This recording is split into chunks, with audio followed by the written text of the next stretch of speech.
Aniya karon ang gahom sa pulong sa Dios nga naglihok sukad pa sa pagkatukod sa kalibutan.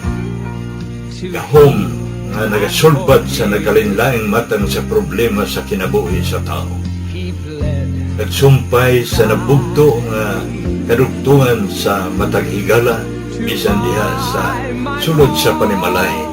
Naghatag og mahulay niadto mga kapuyan o nagahatag og nagawasan niadtong ipang hasol sa gahom sa kagitnit.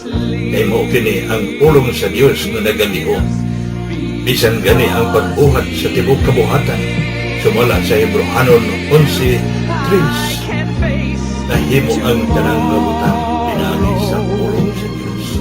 Dunay gisulti ni Apostol Pablo sa Roma 15:4. Bisan nun sa gisulat kaniadto, gisulat kini alang sa tong pagtuon aron pinaagi sa pailob ug paglipay gikan sa mga kasulatan, makabaton unta kitag paglaom. Atong ipadayon ang atong pagtuon sa pulong sa Dios alang sa ikabulahan sa atong matag kinabuhi. Apan sa dili pa kita mo padayon ini, niya kita sa pagpaminaw sa mensahe nini nga awit.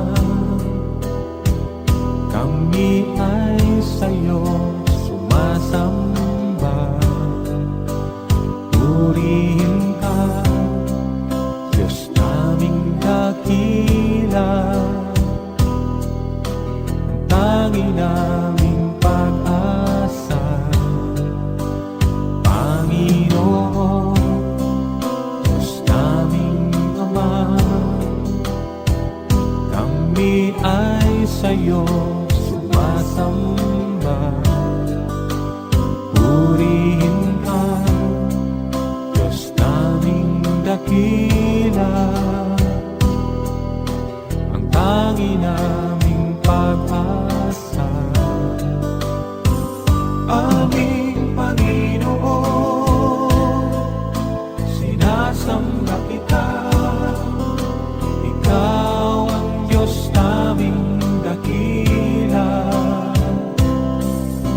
Panginoong Jesus, minamahal kita, papuri ko'y para sa'yo.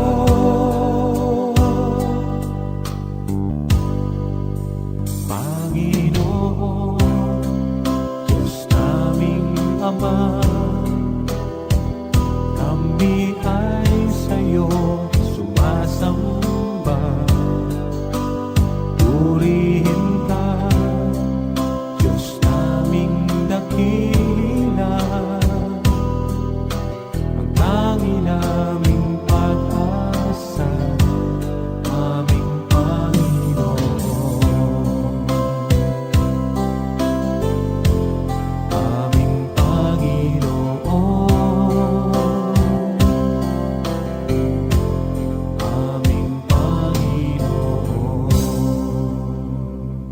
Maayong buntag sa tanan nakong mga kagisuunan o kahigalaan nga nagapaminaw nini nga tingog. Kini ang inyong higala og igsuon diha sa ngalan sa atong buhi nga Dios nga si Ginoong Hesukristo. Joy Pilais Valiwald. Sa kanunay, ako nagapasalamat sa atong buhi nga Dios sa kahigayunan na usab nga iyang gitugot kanato nga makadangat kita nining taknaa aron sa pagtuon sa iyang mga pulong. Sa mga anaay gugma sa Ginoo, nasayod kamo nga ang pulong sa Dios maoy atong kusog og taming batok sa tanang pagsulay sa kinabuhi og kahupayan sa kasub-anan sa kasing-kasing ilabi na nining mga panahona. Sa makausa ako nagalaom o nagaampo nga ang Ginoo diha sa inyong paghatag og higayon sa pagpaminaw sa iyang mga pulong nining taknaa karon nga ang Ginoo magapanalangin kaninyo og magatagbo sa inyong mga tinguha sa tanang bahin sa inyong kinabuhi, sa inyong tibok panimalayman ngadto sa inyong trabaho, sa inyong negosyo ug ngadto usab sa inyong mga anak nga anaa pa sa ilang pagdako ug pagtuon alang sa ilang yutan-on nga kaugmaon. Dalaygon ang ngalan sa atong buhi nga Dios. Ang topic nga atong pagahisgotan karon mao ang gitawag ang pig-ot nga ganghaan o sigpit nga dalan, the narrow gate or the narrow road. Ato kini makita sa Ebanghelyo ni Mateo Kapitulo 7, versikulo 1 ngadto sa 14. Mateo 7, versikulo 1 ngadto sa 14. Unsa man ang mga pagdili nga gipahamtang diha sa pagsunod kang Kristo Jesus. Dinhi sa atong teksto karon sa Mateo 7 versikulo 1 ngadto sa 14 atong pagatun-an ang mga gipahamtang ni Ginoong Hesus nga mga pagdili ug nga kini mga pagdili mauusab ang makahatag kanato og kagawasan. Sa atong tawhanong pagsabot ang mga pagdili makahasol sa atong mga plano o mga gusto sa kinabuhi. Apan ang mga pagdili mauusab ang makahatag kanato og kalinaw. Diha sa iyang tibok panahon sa pagpanudlo, si Ginoong Hesus nagpaabot sa iyang mga tinun-an sa ilang pag-alagad kaniya nga walay kabahin ug sa tibok nila nga kasing-kasing jud ang ilang pagsunod kaniya. Kita ingon nga mga naga-tuo kang Hesus, kinahanglan nga ang atong pag-alagad sa Ginoo wala usab kini kabahin ug nga makita usab kini nga pag-alagad sa Ginoo pinaagi diha sa atong pagtagad ug pagtratar sa atong isigkatawo. Usa ka paagi nga kita nagasimba ug buhi nga Dios mao ang pagpaambit og grasya ngadto sa uban sa samang grasya nga gipaambit ug gihatag sa Ginoo dinhi kanato. Og ngano man nga maghinakugman kita sa uban. Ug ngano man nga lahi-lahi man ang atong pagtratar sa uban tawo. Ug ngano man nga ato mang pilion kung kinsay atong gusto nga pakitaan og maayo. Ug ngano man nga ang uban ato mang yamiran o dauton o likayan o dili himamaton o taparan sulod sa simbahan. Ug ngano man nga dili man sila nato iapil pag-imbitar sa mga kalihukan nato.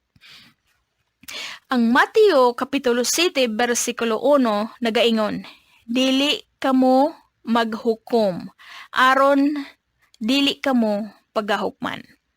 Maigsoon og higala, kini nga bersikulo mao kining bersikuluha nga giabusahan sa kadaghanan sa mga tao. Ug giyano-yano lang nila kini pagkutlo gikan sa Biblia ug ila kining gigamit batok sa uban tawo sama sa ilang naandan sa pagpanungo batok sa uban tawo ug nga wala ang kadaghanan makasabot kung ngano nga gisulti man kini ni Ginoong Hesus. Kadaghanan kanato kini nga bersikulo ato kining ibato og pabalik ngadto sa igsuon o higala nato nga ning komentaryo sa atong sayop. Kay lagi wala kita makaangay nga naay musupak kanato ug di gani naulaw kita nga nakit-anta nila. Ang pagsabot sa kadaghanan sumala sa ilang pagbasa sa Mateo 7 versikulo 1 nga bawal lagi kuno ang paghukom. Ang pangutana, gidili ba jud ni Ginoong Hesus ang paghukom? Ang tubag, wala. Wala gidili ni Ginoong Hesus ang paghukom. Hinunua, naghatag si Ginoong Hesus og mga pamaagi unsaon nato pagtul-id og pagpakigsulti ngadto sa mga kaigsuonan o higala nato nga nakabuhat og sayop o sala. Ang ato nga naandan nga kining bersikuloha gihimo na kining usa ka ultimatum nga panghulga sa atong mga higala o kaaway nga nakakomentaryo sa atong sayop. Gihimo na kini nga bersikulo ingon nga taming ug espada. May igsunog higala, ang buot pasabot nining bersikuluha sa Mateo 7 bersikulo 1. Si Ginoong Hesus nagatudlo kanato sa pagpili ug sa pagbantay sa atong mga pinulungan diha sa atong pagpakigsulti ngadto sa igsuon o higala nato nga atong nakita nga nakabuhat og sayop o sala. Ug nga atong gamiton ang mga pulong nga mga pahinumdum lamang ug dili ang pagkondenar sa tao nga nasayop ug dili ang paghingalan kanila sa mga malaw-ay nga ngalan. Kining pulong nga hukom dinhi sa kasulatan dili ni nato sabton nga hukom sama sa usa ka hukom nga nadawat sa usa ka kriminal o kawatan nga nadakpan ug napriso. Ang pulong hukom dinhi buot pasabot mga sakit nga mga sulti o sinultian o mga malaw-ay nga mga pulong nga makapaubos o makapahugaw sa ngalan sa isig katao ug kauban na dinhi ang pagpanungo batok sa isig katao.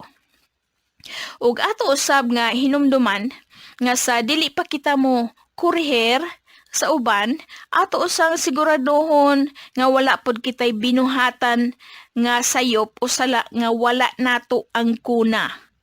Kinahanglan nga aduna kitay baruganan ug sa kamatuoran. Ang paghukom sa uban wala ni gipaphan ni Ginoong Hesus. Wala si Ginoong Hesus nagatudlo nga atong likayan ang paghukom. Hinunua, gitudluan kita niya unsaon sa pagtrato sa mga nasayop o nakasalaman. Sa libro ni Juan, Kapitulo 7, versikulo 24, nagaingon nga, dili kamo maghukom pinaagi sa dagway, kundili maghukom kamo sa matarong nga paghukom. Buot pasabot nga, kinahanglan nga ihatag nato ang insaktong pagpahinumdum o pagbadlong sa mga dili maayong butang o binuhatan sa uban, pinaagi sa kamatuoran o ebidensya ngadto kanila. O dili kita angay nga mangita sa ilang sayop o dili sila nato pangitaan og sayop. Og kadtong mga matinud-anon og nagadawat sa ilang sayop, sila lang ang pwede nga makatabang sa uban pod nga nasayop. Og wala gani kitay ikatabang nila, maghilom ta og iampo nato sila. Okay, ani kita sa bersikulo 6. Og atong basahon kini nagaingon, dili ninyo ihatag ang mga butang balaan sa mga ero. Dili usab ninyo igasalibay ang inyong mga mutya sa atubangan sa mga baboy. Tingali unya ilang pagatunob-tunoban sa ilang mga tiil ug sa pagsumbalik kaninyo ilang pagakunis-kunison hinuon kamo. Sa sama nga pagpanudlo mahitungod sa paghatag og matarong nga paghukom o pagbadlo ngadto sa uban, gigamit usab ni Ginoong Hesus ingon nga ehemplo ang mga ero ug mga baboy, ingon nga klase sa mga nagkandaiya nga mga pamatasan sa tao. Kining mga ero ug baboy nga gihisgutan dinhi, dili kini sama sa mga ero ug baboy nga inyong binuhi nga naa sa inyong balay. Kining mga ero ang mga ihalas kini ug walay atiman ug mga isog ug delikado kini sila ug andam nga mukunis-kunis nimo. Og parehas pod kini mga baboy nga walay pagsabot nga sama sa ero nga ang nasabtan lamang sa mga baboy mao ang nasimhot sa ilang mga ilong nga mao ang pagkaon ug bahala na kung unsay ilang tamakan nga perlas o bulawan basta nga basta nga naa sila'y mausap alang sa ilang mga nagburot og nagtunton nga mga tiyan sa kaulit nga walay prinos kaon. Gikumpara ni Ginoong Hesus ang pagpanudlo sa gingharian sa langit ug ang iyang mga pulong ingon nga mao ang mga mahalong perlas. Diha sa atong pagsangyaw sa pulong sa Dios, adunay mga tao nga dili sila makaangay o dili sila gusto nga makabati sa pulong sa Dios. Sila kadto mga tao nga magbiay-biay kanimo, katawan ka o supak-supakon ka, panamasamasan kanila o panunghon ka o lutuson kanila o mamato sa inyong mga atop o mag-Bible study kamo sa kagabion. Sila ang klase sa mga tao nga ang ilang kasing-kasing gahi ug sarado sa pagdawat ug paminaw sa mga pulong sa Ginoo tungod kay ilang gihatagan ug higayon ang mga paglimbong sa yawa diha sa ilang kinabuhi nga sa ilang pagsabot daw mga maayo silang mga ang ilang maayo ang sa ilang mga pagbati ug sa ilang pananaw kini sila ang mga iro. Ug ang baboy nga gihisgutan ni Ginoong Hesus dinhi sa balaang kasulatan sa Mateo City versikulo 6, kini sila ang mga nagtawag sa ilang mga kaugalingon nga Kristohanon sila apan wala nila tagai og bili ang pulong sa Ginoo. Wala nila sunda ang mga sugo sa Ginoo ingon sa pagkinabuhi sa pagkamatarong. Hinunoa gusto lamang nila nga makabaton sila og pwesto o posisyon sa iglesia ug nga makapatigayon sila kung unsay ikatabang sa iglesia ngadto kanila ug kini usab sila ang mga hingaway ug kanunay mangita og sayop sa uban. Nasayod ang Ginoo nga dili tanan adunay daunggan nga makabati o makasabot sa pulong sa Ginoo tungod sa mga lingla ni Satanas. Mao nga nagsulti si Ginoong Hesus sa Mateo 7 versikulo 6 nga dili nato ipugos og hatag o isalibay ang iyang mga matamis og bililhon nga mga pulong ngadto niini mga tawhana na nabutaan sila sa yawa og dili sila makakita sa bili niini. Pero mga igsoon higala, padayon lang kita ug dili kita maluya tungod nila. Dili kita mawad-an og paglaom alang kanila kay ang Ginoo nahingawa usab sa ilang mga kalag ug gusto sa Ginoo nga dili sila magantos didtuon niya sa kalayo nga nagadilaab alang sa mga daotan. Ang Ginoo wala man magpugos kanato, pero kinahanglan nga atong mahinumduman nga ang tanang butang ug higayon dinhi sa kalibutan ana ay katapusan. Ang katapusan ana mao ang silot o ganti. Mao nga andamo nato ang kasiguruhan sa atong kalag ug espiritu kung asa ta gusto mo adto sa atong eternal destination. Sa silot ba? Sa nagdilaab nga kalayo o sa pag-antos? O sa ganti ba nga mao ang maanindot nga langit nga puno sa kalipay ug pakigdait? Og kining bersikulo 7 ngadto sa 8 nga nagaingon, pangayo kamo og kamo pagahatagan, pangita kamo og kamo makakaplag, pagtuktok kamo og kamo pagaablihan, kay ang tanan kadto nga nagapangayo makadawat ug ang nagapangita makakaplag ug ang nagatuktok pagaablihan. Kini nga bahin sa kasulatan, nagapanudlo si Ginoong Hesus nga ipadayon nato o maningkamot kita sa kanunay sa pagpangita sa gingharian sa Dios nga balaan o padayon sa pag-alagad kaniya. Ug diha sa atong pagpangayo ug pagpangita ug pagtuktok kinahanglan nga sincero kita nga walay daotan nga motibo sama sa kaugalingon natong mga hinakog nga mga plano. ug nga ang gusto sa Ginoo nga diha sa atong pagpangayo o pagpangita o pagtuktok nga aduna kitay espiritu nga mapainubsanon ug magiantuson sa atubangan sa Ginoo hangtod nga iya kining tubagon pinaagi sa iyang nakita nga saktong motibo diha sa atong tagsa-tagsa ka mga kasing-kasing. Ug ato usab kinahanglan nga masayran nga ang Ginoo gusto usab nga makigambit uban kanato. Dili lang kita ang gisultian nga kitara ang manuktok sa pultahan sa kasing-kasing sa Ginoo. Ang Ginoo usab manuktok o nanuktok sa pultahan sa atong mga kasing-kasing. Sa libro sa Pinadayag o Revelation, Kapitulo 3, versikulo 20, nagaingon, Aniya karon, ako ania sa pultahan, og nagatuktok, kung kinsa ang magapatalinghog sa akong tingog, og muabli sa pultahan, ako musulod kaniya, og manihapon ako uban kaniya ug siya uban kanako. Ang bot pasabot nga kinahanglan nga adunay pagpakigambit o pakigdait diha sa atong relasyon sa Ginoo.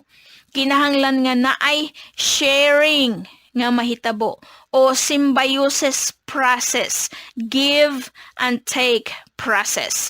Dili kay puro lang tapangayo. Mangayo ana, mangayo ani, kanang magsige ra bitaw ta og pangayo og kamunggay sa atong silingan, ja kita dili makamao mo paambit ngadto nila kung naatay maayohon. Di ba kay pulan na sila makakita nimo? Pulan sila sa imong dagway nga magsige lang ka og pangayo, panghatag pod ngadto nila og balik. Bisan og kintahay usara ka kabuok lata sa sardinas ug udong.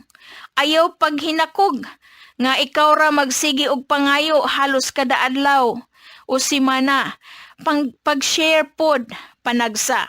Maigsoon og higala, mao siguro nga walay tubag nga moabot sa atong mga pagampo o walay kasulbaran sa atong mga problema kay kita raman ang nagsigi og panuktok sa kasing-kasing sa Ginoo o kita ra ang nagsigi og pangayo sa Ginoo.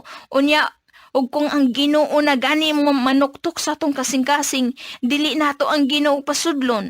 Anharas pultahan ko to bang Ginoo atong pahulaton samtang wala pa kita maka-decide kung padadzunon ba nato ang Ginoo sa sulod kay huna-huna nato samok o hasol kung ang Ginoo atong pasudlon kay puro lagi na ay gidili ang Ginoo. Maunay atong huna-huna.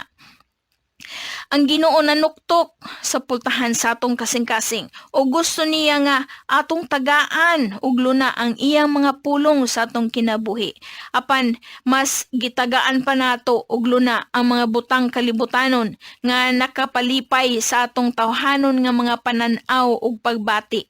Ang yawa walay gipang dili, mao nga kadaghanan mas gipili nila ang dili pag-abli sa ilang mga pultahan sa kasing-kasing alang sa Ginoo. Ang pagsunod kang Kristo Jesus mao ang pagkinabuhi sa pagsumiti ngadto sa iyang mga sugo o mando. Dili tanan tawo gusto nga mudawat sa mga balaod nga giimplementar sa gobyerno nga alang sa kaayuhan sa tanan. Dili tanan anak musunod sa balaod nga giimplementar sa ginikanan sulod sa panimalay. Ug kung gusto jud nato nga mahilangit kita, kinahanglan nga moagi ta sa pigot nga ganghaan o sigpit o lisod nga dalan. Nagsulti si Ginoong Hesus ngadto sa iyang mga tinun-an nga atong mabasa sa Mateo 5 versikulo 20 nga nagaingon, kay nagaingon ako kaninyo nga kung ang inyong pagkamatarong dili mo labaw sa ila sa mga eskriba ug mga parisiyo, dili gayud kamo makasulod sa gingharian sa langit. Mao nga atong paningkamutan ang pagkinabuhi nga matarong atubangan sa Dios nga balaan. Ug kung mosunod o moalagid kita sa Ginoo, kinahanglan nga mosubmitar kita ngadto kaniya ingon nga maoy atong leader o punuan. Ang pagpasidungog sa ngalan sa Ginoo, but pasabot nga dili ang atong kaugalingong gusto ang sundo nato. Ang pagsunod sa Ginoo kauban diha ang pag-angkon sa atong mga sayop ug kalapasan, ug sa pagsalikway sa mga malaway nga binuhatan, ug sakit nga mga pinulungan, batok sa isig katawo, ug sa pag-ila nga nagkinahanglan kita sa kapasayloanan gikan sa Ginoo.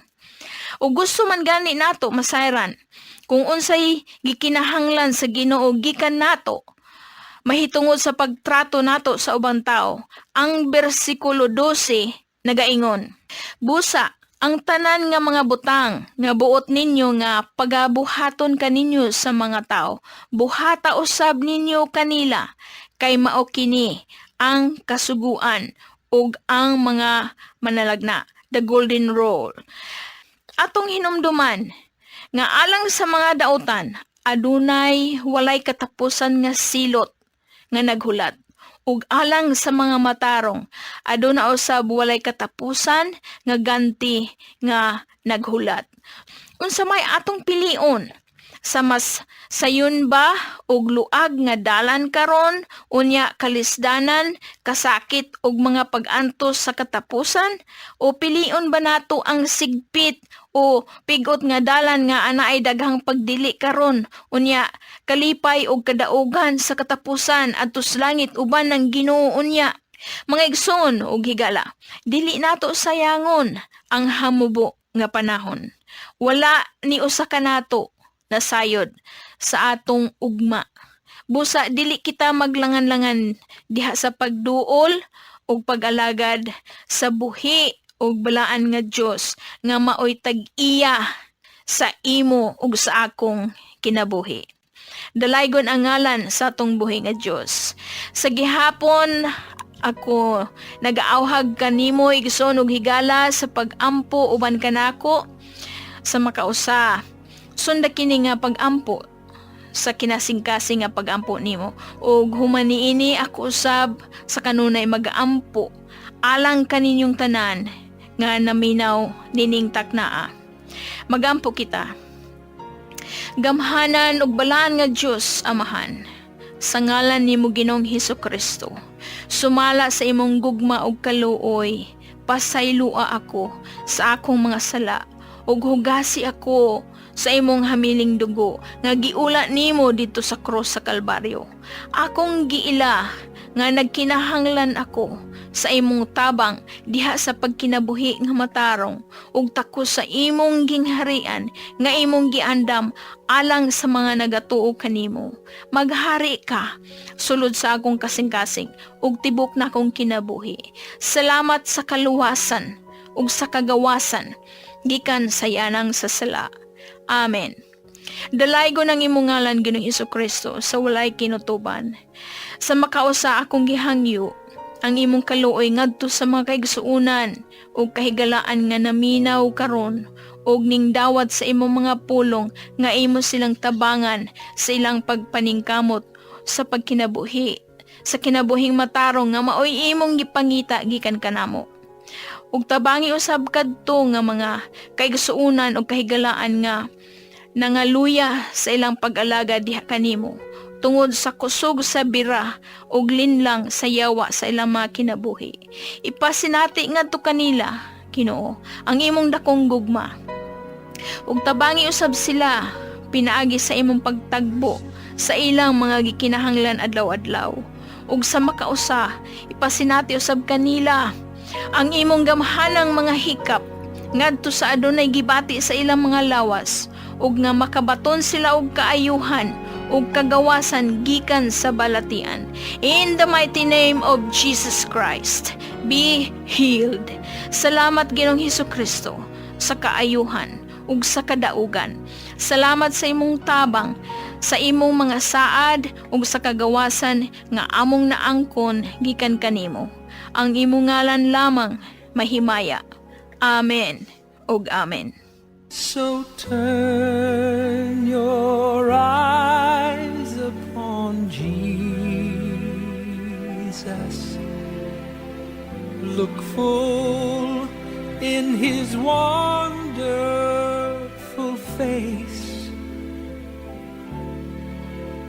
and the things of earth will grow strangely dim in the light of His glory. Mga kaigalaan ng mga kaigsuonan, alang kaninyo nga walay higop pang kaibado, kung hain kita niini nga nagapagawas sa mensahe ang among dapit His God's word Miracle Revival Center shall not San Agustin, Tomas Opo, Saudi Leyte.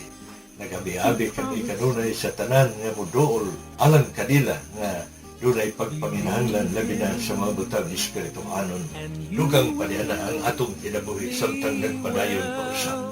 Ato kining paimuslan kay dunay mga maayong butang then go. nga ato ng nasinati sa atong kinabuhi kung ato kining gipagawas nga na kaninyo sa mga butang nga gikinahanglan nga atong mabatunan dinhi sa atong gitanon nga kinabuhi. Maayong Salvation buntag to ganito tell. Just turn your eyes upon Jesus. Look full in His wonderful face, and the things of earth will grow strangely dim in the light of His glory.